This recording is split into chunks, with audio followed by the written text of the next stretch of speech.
పెద్ద షాపింగ్ ప్రపంచం సిఎంఆర్ మన కరీంనగర్ లో ప్రముఖ సినీ తారలచే ఆగస్టు 9న గొప్ప ప్రారంభం. యాక్చువల్గా మనం అన్ని గవర్నమెంట్ హాస్పిటల్ కూడా చూసుకుంటూ వచ్చాం. అక్కడ గవర్నమెంట్ హాస్పిటల్లో ఉన్న మార్చరీ రూమ్స్ కూడా సరిపోక అన్ని డెడ్ బాడీస్ ఉన్నాయన్నమాట. అక్కడ రూమ్స్ కూడా సరిపోక అండ్ ఇలా కళ్యాణ మండపాలు తీసుకొని ఇక్కడ ఫ్రీజర్స్ తీసుకొచ్చి అండ్ లోపలికి అలౌ చేస్తున్నారండి. బట్ ఆ కెమెరాతో మీకు ఆ దృశ్యాలు చూపిస్తే అసలు తట్టుకోలేరు అనమాట. ఒక్కొక్క ఫ్రీజర్లో అంటే వాళ్ళు చెప్తున్నారు, లోపలికి వెళ్తే మనకు ఎక్స్ప్లెయిన్ చేస్తున్నారు కూడా. అండ్ ఒక్కొక్క ఫ్రీజర్లో ఐదుగురు బాడీస్ పెట్టారు. అంటే మీకు అర్థమవుతుంది కదా, ఒకళ్ళది హెడ్ నుంచి ఇంతవరకే ఉంది, ఒకళ్ళది ఓన్లీ కాలు మాత్రమే ఉన్నాయి, ఒకళ్ళది ఓన్లీ హెడ్ మాత్రమే ఉంది, ఒకళ్ళది ఓన్లీ హ్యాండ్స్ మాత్రమే ఉంది.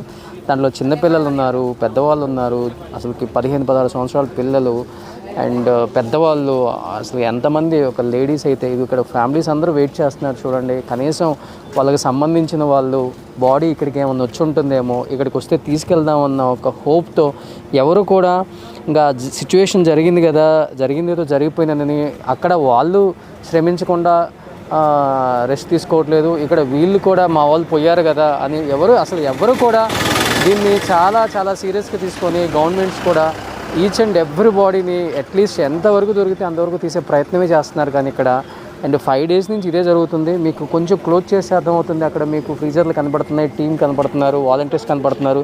చంద్ర ఇక్కడికి వస్తే నీకు కొంచెం కనపడుతుంది. మీకు ఇక్కడ ఫ్రీజర్లు కనపడుతున్నాయి చూడండి. అండ్ అన్ని ఫ్రీజర్స్లో కూడా బాడీస్ ఉన్నాయి అన్నమాట. అండ్ ఆయన చెప్పారు, నేను లోపలికి వెళ్ళగానే 5 బాడీస్ తప్పితే, అంటే ఈ కళ్యాణ మండపంలో స్టోర్ చేసిన బాడీస్ చూసుకుంటే 5 బాడీస్ తప్పితే ఫుల్గా ఉన్న బాడీస్, మిగతా బాడీస్ ఏది కూడా ఫుల్ బాడీ లేదు.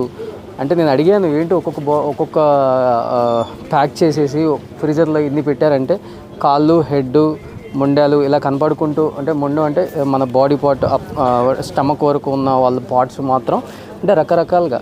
అంటే ఆ బండరాలు పడిపోవటం వల్ల ఏమవుతుందంటే అసలుకి ఫేస్, ఇలా ఉన్న ఫేస్ కూడా ఇలా వెనక్కి తిరిగిపోవటం, అంటే కంప్లీట్ వెనక్కి తిరిగిపోవటం. అసలు లోపలికి వెళ్ళి చూస్తే మనం తట్టుకోలేకపోతాము. అసలుకి దీన్ని అయితే ఈ వాలంటీర్స్ వీళ్ళందరూ కూడా కాలేజీ పిల్లలు ఎప్పటికప్పుడు వాళ్ళ రిలేటివ్స్ వస్తే వాళ్ళకి ఇన్ఫర్మేషన్ ఇస్తూ అండ్ ప్రతి బాడీ పైన కూడా క్లియర్గా మెన్షన్ చేశారనమాట. ఐడెంటిఫై చేసి వాళ్ళ నేము, వాళ్ళ హౌస్ నెంబర్తో సహా. మేబీ వాళ్ళు వస్తే ఇచ్చేయడానికి వీళ్ళందరూ కూడా 24/7 వర్క్ చేస్తున్నారండి. నేను ఆల్రెడీ లోపలికి వెళ్ళి వచ్చాను. మీకు కనిపిస్తుంది లోపల కూడా ఈ మొత్తం కంప్లీట్గా డెడ్ బాడీస్తోనే ఉంది. ఇక్కడ టీం అందరూ మీకు కనిపిస్తున్నారు, డాక్టర్స్ బృందం కానీ, పోలీస్ సిబ్బంది కానీ ఇక్కడికి వస్తే కనిపిస్తుంది చంద్ర. వీళ్ళందరూ కూడా ఎప్పటికెప్పుడు వాళ్ళ విధులు నిర్వహిస్తూ వాళ్ళ డెడ్ బాడీస్ని వాళ్ళ బంధువులకు అప్పగించే ప్రయత్నం అయితే చేస్తున్నారు. అండ్ ఇలా 1 కాదు 2 కాదు, మీరు కంటిన్యూగా అండ్ వరుసగా ఎంత దూరం చూసినా కానీ అదే ఉంది. అంబులెన్సెస్ రెడీగా ఉన్నాయి ప్రతి దాని దగ్గర. ఎప్పుడు ఏ బాడీ కనిపించిందా కానీ అక్కడి నుంచి వాళ్ళకి ఒక మెసేజ్ రాగానే ఇమీడియట్గా వెళ్ళి ఆ బాడీస్ని తీసుకురావటం, ఆ బాడీస్ని ఇంకొంచెం ముందుకెళ్తే మీకు కనపడుతుంది. అండ్ ఇది కూడా గవర్నమెంట్ హాస్పిటలే. అండ్ అతను చెప్పాడు ఫుల్గా ఏదైతే బాడీ కనిపిస్తుందో, అంటే లోపలికి మాస్క్, హ్యాండ్ గ్లౌజెస్ లేని కూడా అలౌ చేయట్లేదు అన్నమాట. ఎందుకంటే మళ్ళీ ఇప్పుడు ఇన్ఫెక్షన్స్ ఏమొస్తాయో. ఎందుకంటే బాడీ 3-4 days అక్కడ వాటర్లో ఉంది. ఆ బాడీ అంతా కూడా చాలా వరకు పాడైపోయి ఉంటుంది, ఇన్ఫెక్షన్స్ వస్తాయి అని చెప్పేసి కూడా చాలా సేఫ్టీ తీసుకుంటున్నారు. ఎందుకంటే డాక్టర్స్ కానీ వచ్చిన విజిటర్స్కి కానీ వాళ్ళందరికి కూడా ఇక్కడ కనిపిస్తుంది చూడండి. మీకు ఇక్కడ ఆ వచ్చిన బాడీస్ని క్లీన్ చేసేది అక్కడ మనకి పోస్ట్ మార్టం చేసి, ఈ పోస్ట్ మార్టం చేసిన తర్వాత వీటన్నిటిల్లో స్టోర్ చేసిన తర్వాత ఇక్కడ బాడీస్ సరిపోక, అంటే ఇక్కడ కూడా బాడీస్ ఒక బాడీ మీద ఒక బాడీ గుట్టలుగానే వేసింది. అయినప్పటికీ కూడా రూమ్స్ అన్నీ ఫుల్ అయిపోయాయి. ఈ రూమ్స్లో సరిపోక, అంటే ఈ రూమ్స్లోకి వెళ్ళి చూసిన తర్వాత అసలు మనకి అసలు మనం ఎమోషనల్ కంట్రోల్ చేసుకోలేము. ఇవన్నీ సరిపోక ఇక్కడ కళ్యాణ మండపంలో పెట్టారు. ఇప్పుడు ఒకసారి ఇక్కడ నేను మీకు సిచ్యువేషన్ చూపిస్తాను. ఇక్కడ వీళ్ళందరూ కూడా వెయిట్ చేస్తున్నారు, అట్లీస్ట్ వాళ్ళు దొరుకుతారని. ఇంతమంది వెయిట్ చేస్తున్నారు. అక్కడ చూసారు మీరు, వీళ్ళందరూ వెయిట్ చేస్తూనే ఉన్నారు. ఇలా ప్రైమరీ హెల్త్ కేర్కి సంబంధించిన చాలామంది కూడా ఇక్కడ వచ్చి వర్క్ చేస్తున్నారు. ఇక్కడ ఐసోలేషన్ వార్డు, ఇక్కడ క్లీన్ చేసుకున్న తర్వాత బాడీస్ని ఎవరన్నా ఐడెంటిఫై చేసి అట్లీస్ట్ ఫుల్ బాడీతో వచ్చిన వాళ్ళని అయితే ఇక్కడ క్లీన్ చేసి ఈ రూమ్లో ఇక్కడ ఐసోలేషన్ వార్డు, ఇక్కడ మార్చరీకి పంపించేసి ఇక్కడ మార్చరీ పోస్ట్ మార్టం అయిపోయిన తర్వాత ఇమీడియట్గా బాడీస్ని ఇక్కడి నుంచి పంపిస్తూ ఉన్నారనమాట మిగతా ఏరియాస్ కంటే. ఇక్కడైతే ప్లేస్ లేదు. ఈ ఏరియాకి సంబంధించిన పోస్ట్ మార్టంకి సంబంధించిన ప్లేస్ అయితే ఇది ఒకటే ఉంది. సో ఎప్పటికప్పుడు దీన్ని కూడా చాలా హైజెనిక్గా క్లీన్ చేసుకుంటూ ఇక్కడ ఎటువంటి ఇన్ఫెక్షన్స్ రాకూడదని చాలా జాగ్రత్తలు తీసుకుంటున్నారు వైద్య సిబ్బంది కూడా. అంటే వీళ్ళు కూడా అసలు వర్క్ చేయలేకపోతున్నారు అనమాట. 24/7 వర్క్ చేసి వాళ్ళ పాపం చాలా అంటే చాలా డల్ అయిపోతున్నారు. 24/7 అవే బాడీస్ చూస్తారు కాబట్టి. ఎస్, ఇదిగో ఇక్కడ మీకు కనిపిస్తుంది చూడండి. ఇది యాక్చువల్గా కాన్ఫరెన్స్ హాల్ అయితే దీన్ని ఇప్పుడు బాడీస్ క్లీన్ చేసి ఒక దానిగా పెట్టారనమాట. అండ్ ఇక్కడ బాడీస్ క్లీన్ చేసి అక్కడ పంపుతున్నారు. మీరు చూస్తే అర్థమవుతుంది. ఇక్కడ ఇది కంట్రోల్ సెల్ ఇక్కడ పెట్టారు మేపడిది. సో ఇక్కడ ఏదైనా ఉన్నా కానీ తెలియని వాళ్ళు ఇక్కడికి వచ్చి ఇన్ఫర్మేషన్ తీసుకోవడం ఇవన్నీ కూడా ఉంటాయి. At the same time police సిబ్బంది అంటే ఎవరి విధుల్లో వాళ్ళు చాలా కష్టపడి పనిచేస్తున్నారు కాబట్టి ఇప్పటి వరకు ఇన్ని ఐడెంటిఫై చేయగలిగారు.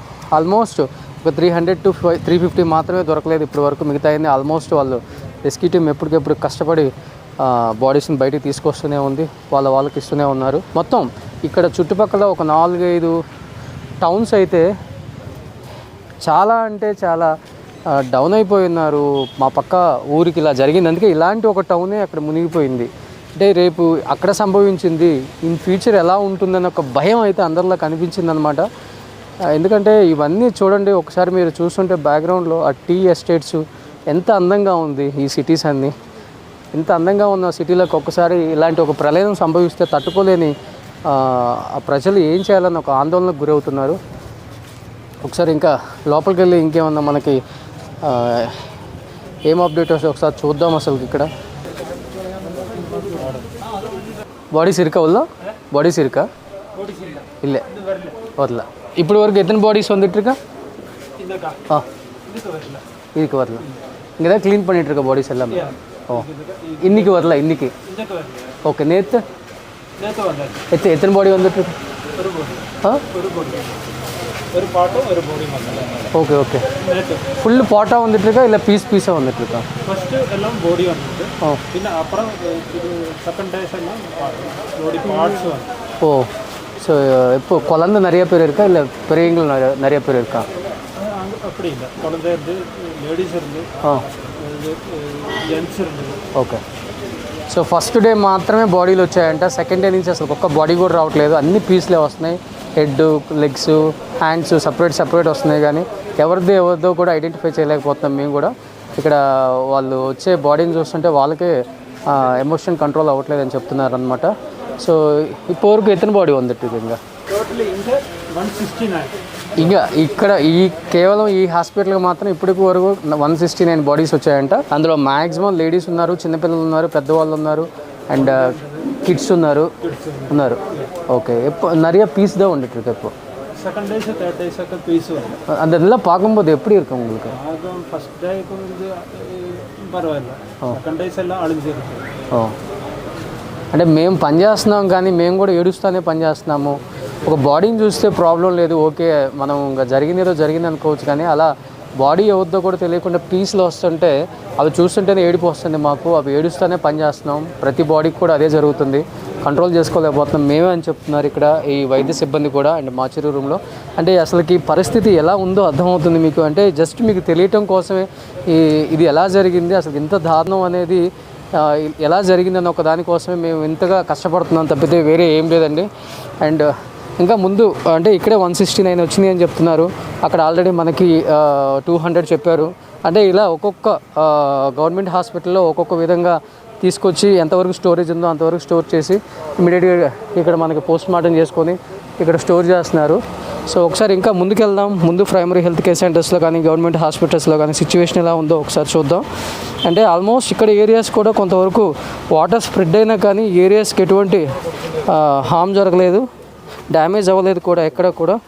ఇంకా ముందుకు వెళ్దాం ఒకసారి.